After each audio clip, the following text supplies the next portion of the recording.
A China hoje tem uma das menores taxas de juros do mundo, o que significa que hoje eles conseguem captar fundos a um custo menor do que os Estados Unidos nesse exato momento. E muitos apontaram isso como um movimento fantástico de xadrez 3D.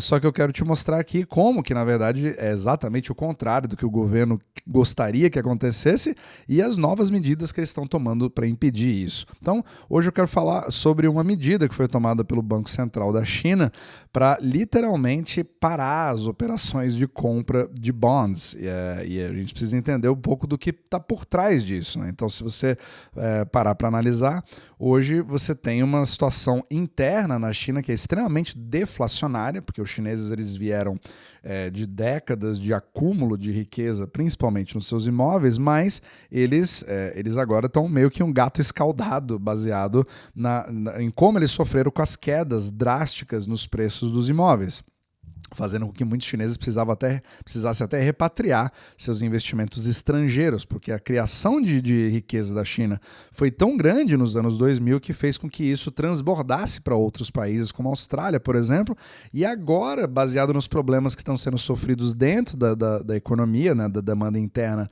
retraindo fortemente, isso vai trazendo esse capital de volta para a China, o que poderia até ser como se fosse um milkshake, né, chinês, do próprio dinheiro chinês voltando para casa. E agora o mais interessante é o seguinte: já teve vários movimentos onde as compras de bonds chineses vieram chamando muito a atenção, só que agora nós estamos no ápice desse movimento.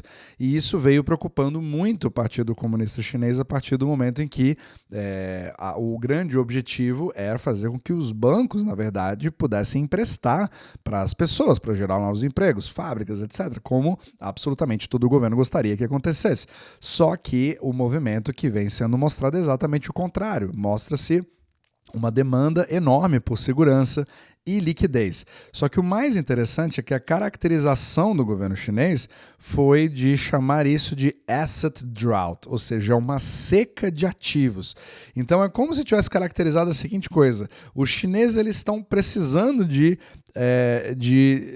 ter algumas escolhas no que investir e não está sobrando muita opção a não ser bonds. Só que, ao mesmo tempo, o próprio governo chinês acabou de tomar uma medida muito drástica. Ele acabou de anunciar a suspensão temporária de compra de bonds. Porque antes o que eles estavam fazendo era uma medida para tentar fazer o public shaming, ou seja, eu vou falar os nomes das pessoas ou das entidades que estão comprando bonds, mesmo eu dizendo para todo mundo: não compre bonds, faça o dinheiro girar na economia real. Só que é aquele negócio: a China passa por um problema que não é chinês, é um problema do mundo inteiro. Os Estados Unidos têm o mesmo problema, o Brasil tem o mesmo problema, todo mundo tem exatamente o mesmo problema. Apesar de que no Brasil agora é um pouquinho mais complicado, não quero nem entrar tanto nisso, mas de uma forma global, a Europa vem acontecendo bastante isso principalmente, você tem uma busca por segurança e liquidez. E nesse exato momento isso vem sendo exacerbado na China. Os Estados Unidos estão com juros maiores agora, né? Você está tendo até um sell-off no Brasil, então nem se fala. Só que a tendência macro ao longo dos meses é de você ter ali uma saída dos risk on, né? Ou seja, um movimento risk off. Eu quero sair do risco e ir para a segurança e liquidez. Mas como tudo é relativo, você continua tendo uma alimentação muito grande de instrumentos dolarizados. Mas na China, você tem não somente um controle de capital muito forte que não permite você poder fazer esse tipo de investimento, mas você também tem sanções nos Estados Unidos, onde você não consegue comprar títulos facilmente. Então tem só uma parte dos valores que poderiam ter ido para bonds americanos e não foram, porque eles não podem. Então a China hoje está naquele dilema. Ela está com a balança comercial sensacional, um crescimento externo muito grande, ou seja, trazendo essa perspectiva de crescimento, pelo menos na narrativa, só que o problema está dentro. O problema está o que fazer, como que o chinês hoje consegue acumular riqueza e ele está muito sem opção. E aí você cria esse loop que não para de se retroalimentar dentro da própria China. Então, no dia 10 de janeiro, o Banco Central anunciou aqui, eu tô pegando aqui no Twitter, né, vendo aqui o China Banking News, que ele falou exatamente sobre esse movimento, mas eu vou passar também as fontes para você aqui nesse capítulo, falando sobre os grandes esforços da China de tentar trazer esses juros para cima novamente, né? Então, é engraçado, né? Todo mundo vê os juros baixos como sendo uma coisa boa. Na verdade, se você tem juro baixo, o crédito está mais barato e todo mundo vai consumir. Mas é exatamente o contrário que acontece. Quando você tem juros baixos, significa aperto financeiro. Por quê? Porque quanto mais dinheiro você tem alocado para bonds, eles não estão alocados para outras coisas, como empresas de verdade, como novas fábricas.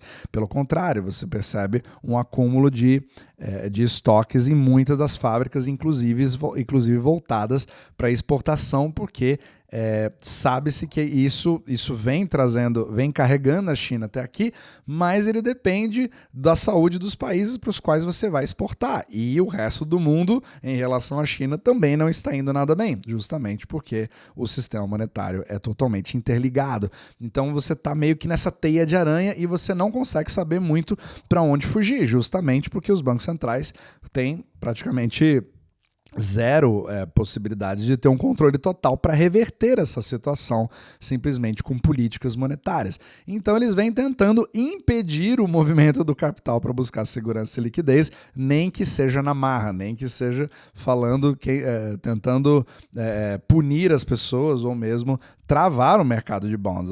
Resta saber para onde o capital chinês vai começar a ir, porque baseado no controle de capitais, eu também não posso investir em bonds. O que eu vou fazer? Então essa parte vai ser muito interessante. Só que, por outro lado, é importante ver o movimento que aconteceu com o Yuan recentemente. Apesar de você teve todo um movimento forte do dólar, né? O DXY está beirando 110, ele veio afetando muito todos os países emergentes, principalmente o Brasil, mas a China, apesar do dólar subir em relação ao Yuan, veio se mantendo bastante estável, e isso é justamente pela política tão forte, né, com a panela de pressão que eu chamo, né, que veio segurando o Yuan ali, o dólar em relação ao Yuan, ao seu 7,23, 7,24, mas de repente ele foi para o seu 7,30 e nesse momento que eu estou gravando está em 7,33, o que começa a soar ali um alarme amarelo de ter mais atenção na China. Podemos ter ali uma grande exportação de deflação a partir de agora, eles vão dar um all-in, né, principalmente agora com a mudança do governo nos Estados Unidos para o Trump e as ameaças de tarifas. Qual vai ser agora a próxima jogada? Vai poder jogar junto ou vai ter realmente um mundo mais desglobalizado a partir de agora, mas ainda compartilhando o mesmo sistema financeiro? Essa que é o grande desafio que a China tem hoje para poder se desvencilhar disso. Então vai ser muito interessante a gente ver a cena dos próximos capítulos e como que essa seca, né, que eles estão sendo chamados ali, né, dentro da China, essa seca de ativos vai se comportar, vai abrir um pouco mais o capital, vai permitir que você faça outros tipos de investimentos, vai ter alguma outra classe que vai poder recuperar. Você percebe até que teve esforços que foram feitos no sentido de trazer capital para a Bolsa de Valores chinesas, né? E aí teve um grande crescimento, mas ao mesmo tempo não foi uma coisa tão sustentável, então não traz aquela segurança que você tem, por exemplo, como você vê hoje nos mercados americanos, apesar de que os Estados Unidos nesse momento é exatamente o contrário, né? Você está com uma queda, etc. Está começando a cambalear.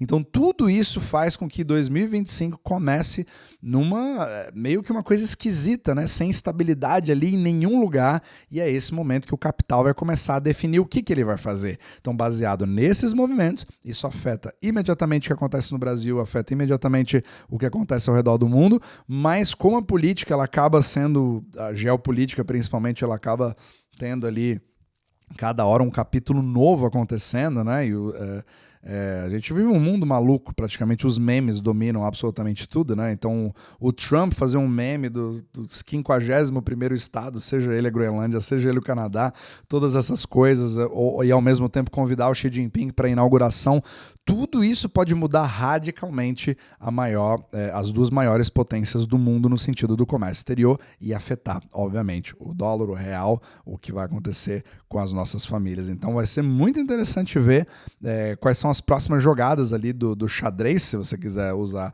essa analogia, mas com certeza nós estamos diante de várias bifurcações que vão definir o que a liquidez vai fazer, mas dê uma olhada na China, porque realmente os seus próximos passos vão definir muito do que vai acontecer daqui para frente.